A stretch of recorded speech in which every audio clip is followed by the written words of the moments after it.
I lost a part of my identity. I've always been pretty fit. I take care of myself. It is a part of my daily routine, going to the gym, practicing good nutritional habits. Here, I gained 40 pounds with my daughter. I had my daughter, and I instantly think I'm going to just bounce right back. And the truth is, there is no going back. You only are going forward.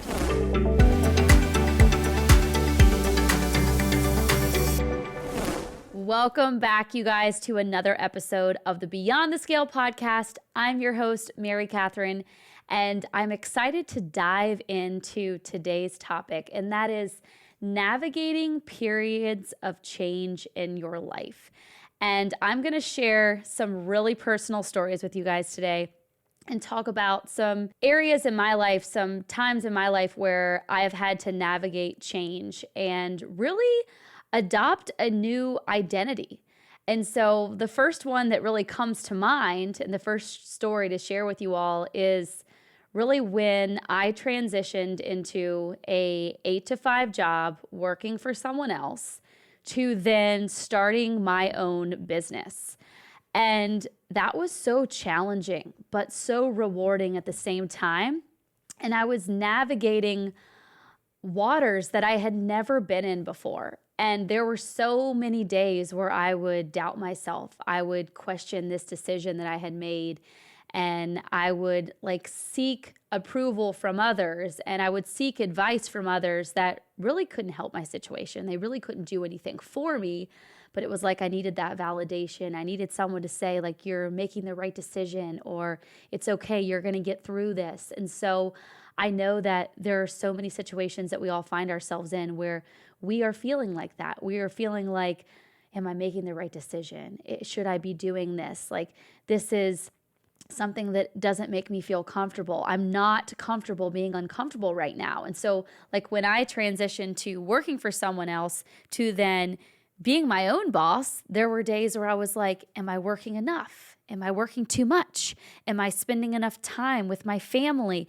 Am I doing as well as other fitness business owners? Am I putting in the work like I should be? Does my gym look like other people's? And I'm constantly questioning all these things.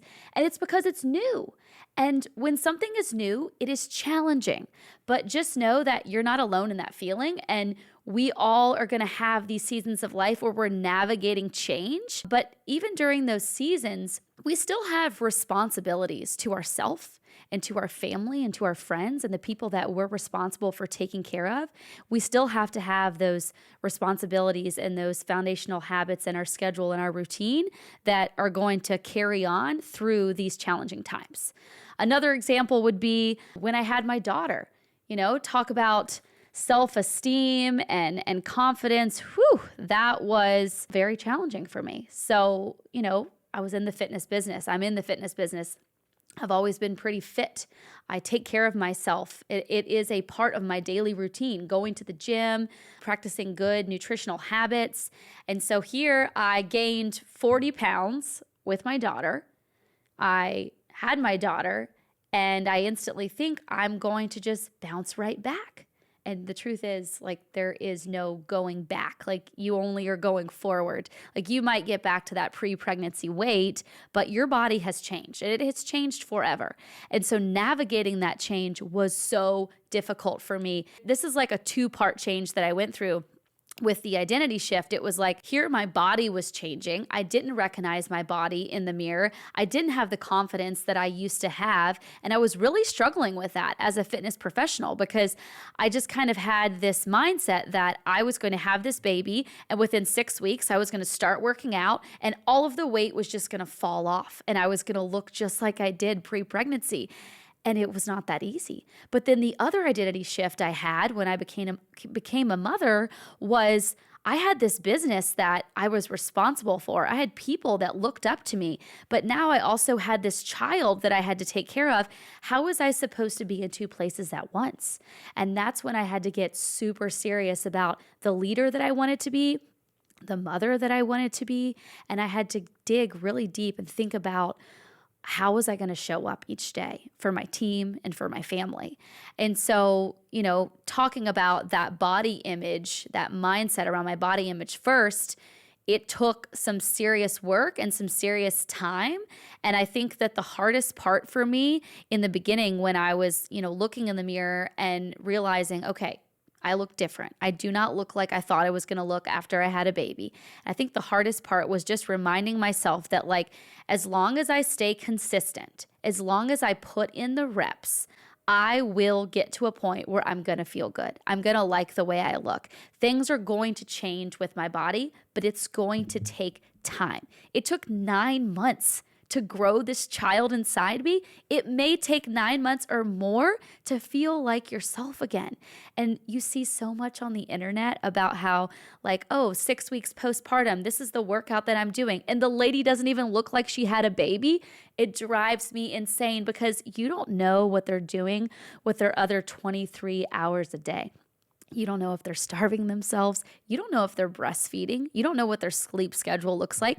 For all we know, they may have a doula, a live-in nanny that's there taking care of their child at night. And there is nothing wrong with that. And I am not judging how you take care of your children in that postpartum phase because everybody's journey is different.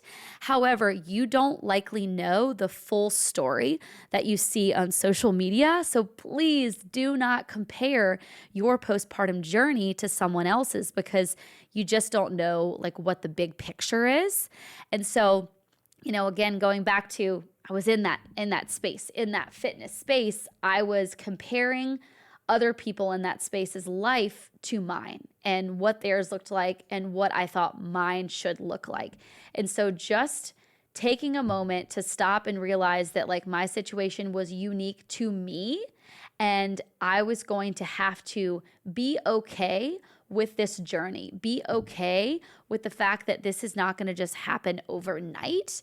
That really helped me navigate that period of change. And then moving into having to take care of a business, taking care of a team, and then also taking care of a child. What worked before I had my daughter was no longer going to work. And so my situation when I first had Sophia was so unique. If you're a gym owner listening to this, or maybe you're a coach in a gym, your schedule is wacky. Like we get up at like 3:30 to go in for a 5 a.m. boot camp session. So here I was trying to figure out, how am I going to take care of this kid, which, I mean, she was up all the time anyway, so the early mornings didn't bother me. But how was I going to be there for her, take care of her, but also be at the gym early in the morning or be at the gym in the evening? We actually found a few babysitters that were local to us who they would come in super early, like 7 a.m., because I would already be at the gym. And then my husband would have to go to his physical therapy job, and they would come at like 7 so that they could watch my daughter. I would be at the gym coaching. I'd be there with the members and the coaches. And my husband would then go off to his clinic, and then I would come home around 11 a.m. and spend the rest of the day with my daughter. And then sometimes like I would, flip it, and I would go in the evening when my husband got home so that I had the whole day with my daughter. And so just navigating that period of getting back into the swing of things with work and then taking care of my child at the same time was so challenging. But looking back, I wouldn't have it any other way, because being an entrepreneur and being a business owner, it allowed me to set my schedule. It allowed me that flexibility that I wanted and that I needed to be at 2 places at once. Like I couldn't be at 2 places at once, but I kind of could because I was able to control my schedule in that time of my life. And so, just to anybody listening, when you have a child and when you enter into that parenthood journey, just know that you're going to have to navigate those waters on your own terms. Like your postpartum journey when it comes to your work and your family and how you're going to take care of them is not going to look like anyone else's. And you're going to have to find a new identity in that. And that's okay. And that is what navigating the change is all about. And one other story that I'll share with you guys before I kind of dive into ways to stay consistent with your schedule and still take care of your family when you're in this season of life. One other story that I thought about was, this is very recent for me. I sold one of my Fit Body Bootcamp locations because I had an amazing facility leader who was really wanting to get into ownership, and it just ended up being a perfect opportunity for the both of us. And so when I sold that location, I lost a part of my identity because I was so used to going into this studio every day and I had these responsibilities and these people to take care of and just all of these things that really made me me. And I had worked so hard on that identity as a Fit Body owner. And when I first sold that location, it didn't feel like I thought it would. I thought at first that it would feel like, the weight had been lifted off my shoulders and that I would have this sense of relief that I didn't have to take care of this thing or have to be there for these people. But instead, I was like, oh, I miss that. I miss taking care of those people. I miss being with the members. I miss that community. And so in that season of life, I was searching for a new identity and I found it. I was able to become the host of the Beyond the Scale podcast, which has been so rewarding and so fun and so fulfilling. But in that moment, looking back, almost a year ago as I'm recording this, I didn't know what my next step was. I didn't know where I was going next. And for someone who likes to have it all figured out, that was really challenging. It was so challenging to sit in a moment, a temporary moment in my life where I did not know what was coming next. And I had worked so hard for this thing that was no longer a part of my daily routine. And I was kind of like throwing my hands up like, what am I doing now? And so I know so many of you have been in that season, or maybe you're in that season right now. And the truth is, like, a lot of times we're looking for someone on the outside or a sign that's going to tell us like what we should be doing next. Like we're waiting for someone to say, hey, you're really good at this, you should do this. Or, hey, I think this opportunity is the right one for you. But instead, you really should be looking internally. Like, what are your values? What makes you happy? What gets you out of bed in the morning? And that's kind of how I found the position that I'm in today, is that I wanted to help more people. I had a bigger purpose. I had such a big passion, and I wasn't able to reach all the people that I wanted to reach just by having that one location. And so if you're in a season like that, where you're wondering what's next, don't look for something on the outside to lead you to the next thing. You have to look internally, because you're the only person that's going to be able to find the solution, to find the answer to your prayers, the answer to your new identity. And so those are like some personal stories in which, if I've had to navigate the periods of change in my life, and I'm sure there's going to be so many more to come. I mean, I had another child, so like that's a whole nother story for another day. I've had so many periods where I've had to navigate the change. But in those moments, there are some things that really helped me. And I think like communication is the number one. I'm going to go through with you guys 6 tips, 6 ways that you can really stay grounded when you're navigating this change. And the number one for me is communication. And I used to be terrible at this. You can ask my husband. And I did an episode with my husband and we briefly touched on this. So when you're in a season where you're not feeling like yourself, or you've lost a piece of yourself, or you've lost your identity, you need to communicate your needs and the way you're feeling to other people, to your spouse, to your family members, to your friends, to your coworkers, anyone that you're working closely with. If you don't communicate what's going on internally with you, no one can help you. And no one is going to be able to like be there for you. And, as I mentioned, no one's going to be able to do this for you. However, it is nice to have that support system. And so an example of this for me was after I had my son, we had 3 fitness businesses. We had 2 children. So much was changing in our life. I felt like 24 hours was not enough hours in the day to get everything done that I needed to get done. And as a woman and as a mom, I've always felt like it's my responsibility to take care of the house, do all the grocery shopping, do all the cooking. Like there was just certain like things that I had in my mind that I needed to do, which that was internally like my own problem. And the truth is like my husband could do these things too. And so there came a point where I told my husband, listen, going to the grocery store stresses me out. When I go to the grocery store, I'm mad, I'm angry, I'm not in a good mood. I buy things we don't need. I come home, I don't have a meal plan. I don't know what I'm going to do with all this food. And for some reason, it just brought me stress. And it was kind of part of the ADHD in me that like just all of the groceries and the food and me not having like a concrete plan of what I was going to do with it, that was a part of it. And so my husband said, okay, I'm going to start doing all the grocery shopping. And so he started doing all the grocery shopping. He cooks all of our dinners. And when he cooks dinner, like I'm playing with the kids, we eat together. He cleans up the kitchen. I give them a bath because for some reason, giving the children a bath stresses my husband out because no one listens and there's splashing water everywhere. To me, I just think it's funny and it's playtime. And so we have identified the roles in our relationship and as parents in which like this stresses him out, this stresses me out, and we've communicated our needs together. And by communicating, we have figured out how to like navigate this period of unknown, of change in our life. And so that is the first one, is just making sure that you're communicating with the people that you are closest to. All right, number 2 is establish routines.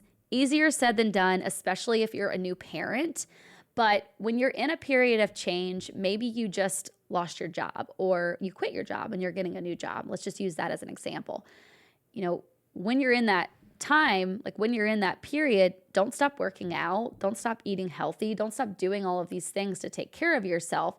Continue to do the things that make you feel the best so that you are set up for a positive mindset in that period of change. Number 3 is embrace the flexibility. When you're in a season of unknown, it's really hard to get overwhelmed and flustered by all of the things that come your way. And I think that if you remain flexible, if you know like, hey, you know, I don't know what my summer is going to look like now that the kids are out of school. Maybe you're a teacher and I'm not working. Like I'm just using these all as examples to relate to some of you guys, to relate to some of my listeners. You know, there's going to be periods in your life where you're going to have to embrace the change and be flexible, or you are going to be in a super negative mindset. And thinking back to when I did have my daughter, my workouts were not as consistent as they were before I had kids. And even today with 2 children, they're not as consistent. They're not at the time that I would like them to be every day. And I've had to develop that flexible mindset in order to stay positive and also to stay committed to my routine, because it doesn't matter when my workout happens. I just know that I'm going to get it in. And it doesn't matter. Well, I mean, let's just use, this is true. Doesn't matter what time I eat breakfast. I know I'm going to eat breakfast. It might be at 7 a.m. It might be at 10 a.m. So you have to just remain flexible. And if you have like such a rigid schedule and like a rigid personality where like everything has to be this way, when you're in a period of change, not being flexible is going to drive you nuts. It's going to make you very bitter. And so just try to like remember that when you're navigating these waters. All right, number 4 would be support one another. And this really is for those of you that have a significant other, a spouse, or someone that you live with, that you work closely with every single day. Make sure that you're supporting one another during this time. Either you're in that period of change or they're in that period of change. It's so important to be there for one another. And this goes even further than that communication piece. This is just figuring out, how can you be that shoulder to lean on for that person? Because it could be so challenging. And especially for the new mamas, you feel so alone. You have so many feelings and the hormones are raging and like you don't know what to do with all these feelings. But if you communicate your needs to your significant other and they are there for you, supporting you, it's really going to help during this time. All right, my number 5 is plan things to look forward to. So as a new mom or as a new business owner, or maybe you took on a new career, a new job, a new position, it's going to be easy to get wrapped up in the day-to-day of like what you have to get done to just get to the next day. And you don't want your whole life to just be rinse, repeat each day. You don't want it to look like Groundhog's Day.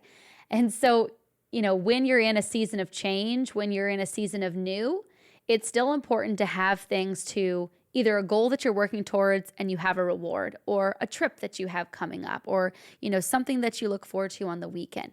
Having those things to look forward to is really going to help in these periods of change. An example for the mamas out there would be, when we started having children, we really realized the importance of date nights. Date nights are so important for your relationship.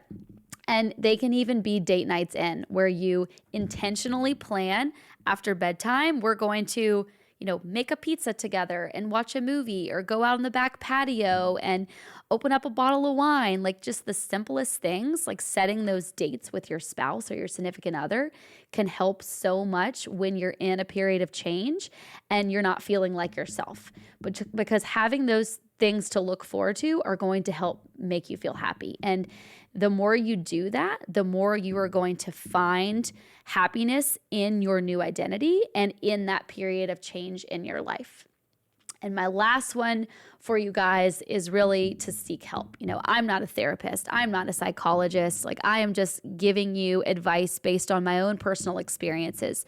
But there are going to be some of you that need to seek professional help, because if you're in a season where you don't know what you're supposed to be doing, or you don't know what you're feeling like, you're not feeling like yourself, you don't know what your next move is, there are professionals out there that can help you navigate what you should be doing, what you're good at, what you really enjoy. And so don't be afraid to seek help from others, and not just help from your significant other or your coworkers or your boss. Really seek help from a professional or someone who has done something that you want to do. For me, that has always been my motivator. Is when I joined the Fit Body Bootcamp brand, here I was, a new gym owner. I didn't have any experience in the training space. I didn't have any business ownership experience, but I wanted to do what the other successful Fit Body owners were doing. So I sought out a mastermind that I was able to join so that I could connect with those successful owners and learn from them. And even today, like, I have mentors in my life that I look up to, that I look to for advice and guidance on what I should be doing in the present and what I should be doing in the future. So it is really a great idea to seek help if you're feeling so lost and you don't know where to go next. So those are my 6 tips for you guys. Like I mentioned, I've been in so many periods of change within the last decade. Like, I could do a 5-hour podcast on all the periods of change that I have been in. And truthfully, I love change. Like, I love to just experience new things, be with new people, meet new people, help people, make an impact. And it is really my passion to help do that. And so I hope you got value from this episode today. As always, please make sure that you subscribe to our YouTube channel, follow us on Apple Podcast and Spotify, and share with all of your friends. Until next time, you guys, thanks so much.